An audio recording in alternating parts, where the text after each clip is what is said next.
Salut, je suis Sean Curtis, alias Vulcan, et vous êtes sur Terra Adventum. Aujourd'hui, nous allons voir un animal connu de tous, le panda géant, ainsi que son découvreur, le père Armand David.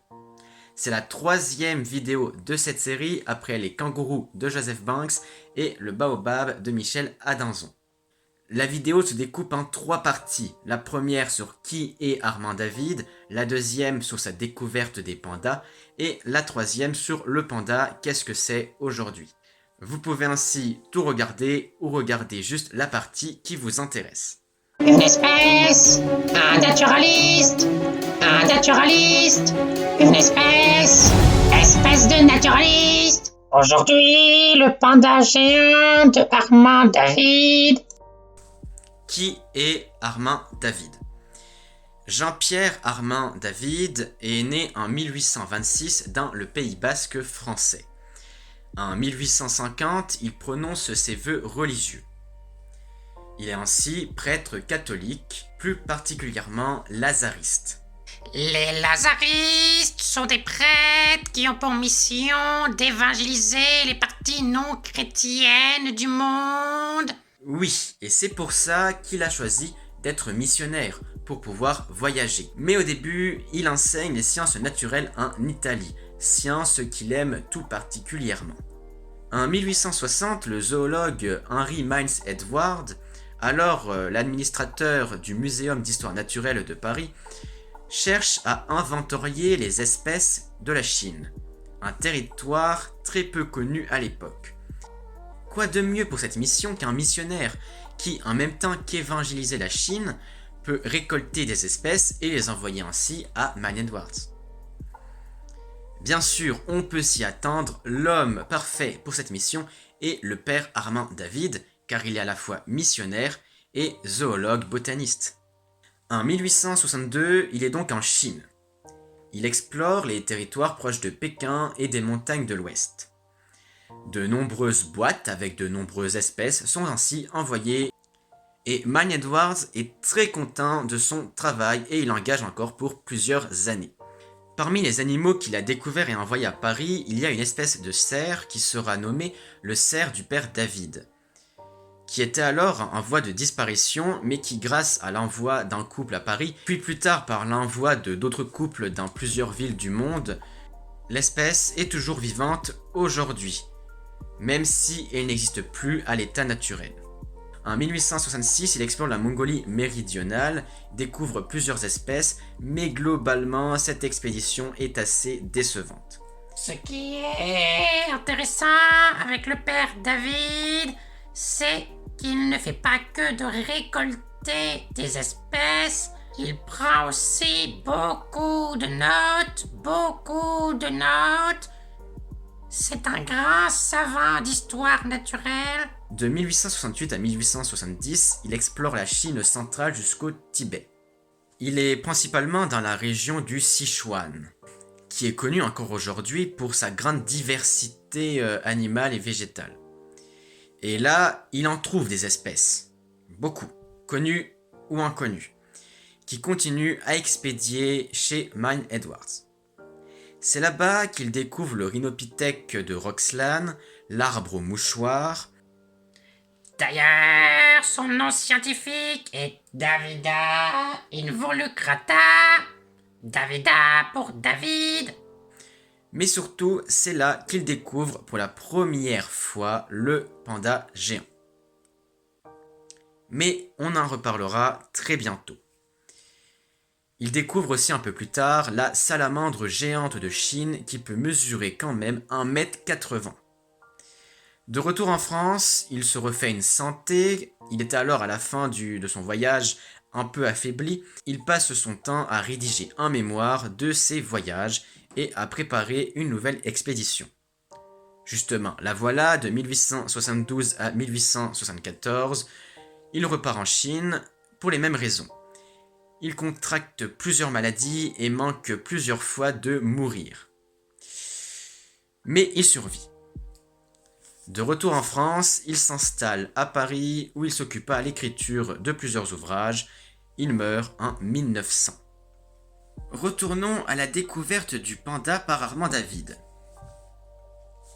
Le 11 mars 1869, alors qu'il prend le thé chez un Chinois nommé Li, il aperçoit chez ce monsieur une peau de bête qui ressemble à un ours noir et blanc d'assez grande taille. On lui dit alors que d'ici demain, on lui apportera un de ces animaux.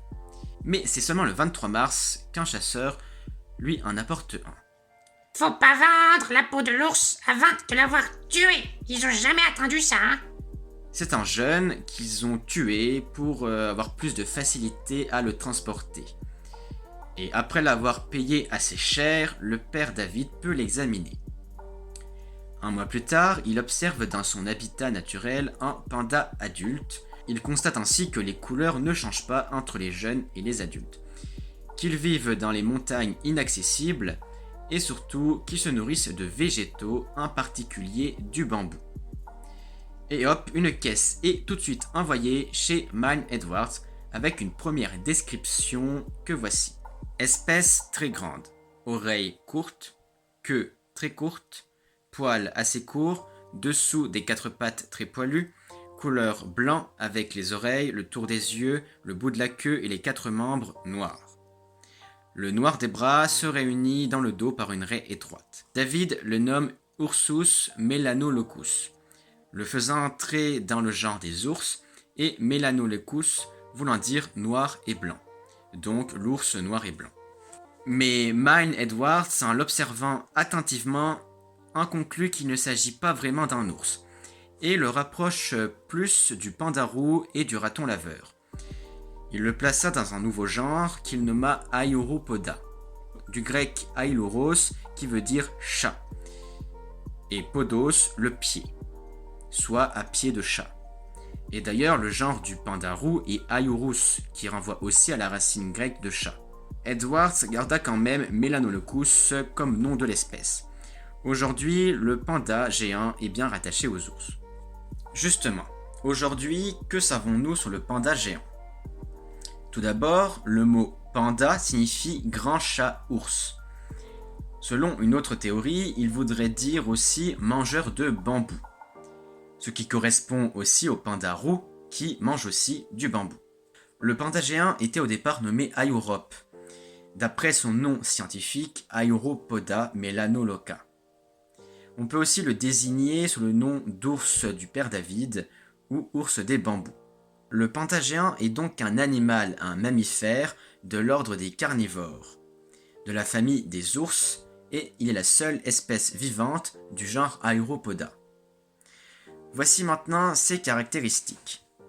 Il mesure entre 1,20 m et 1,80 m de long, 80 cm au garrot, un poids variable entre 80 et 130 kg. La femelle est généralement plus petite que le mâle.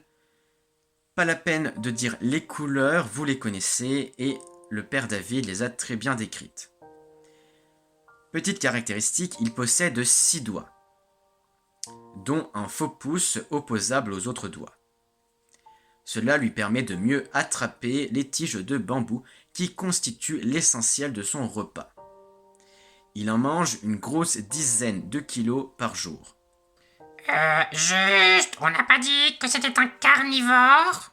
Oui, et même s'il appartient à l'ordre des carnivores, il est herbivore. Mais il ne mange pas que du bambou. Il peut aussi se nourrir d'autres végétaux. Toutefois, il lui arrive quand même de manger des insectes, des petits rongeurs ou des poissons. Mais c'est quand même rare. Il a une longévité d'une vingtaine d'années en moyenne, le record étant de 38 ans. Il vit donc en Chine, dans les forêts en montagne, à une altitude comprise entre 1800 et 3500 mètres. Le panda est une espèce vulnérable pour plusieurs raisons. Son habitat ne cesse de diminuer par abattage du bois par les hommes. Il est aussi parfois tué pour son pelage. Bien sûr, il resterait beaucoup de choses à dire sur le panda géant. Un animal connu de tous, mais récemment découvert. C'est la fin de cette vidéo, j'espère qu'elle vous aura plu. N'oubliez pas de l'aimer, de la partager et de t'abonner. Vous pouvez aussi rejoindre le Discord ou l'Instagram. Allez, à la prochaine. Abonnez-vous, abonnez-vous, abonnez-vous.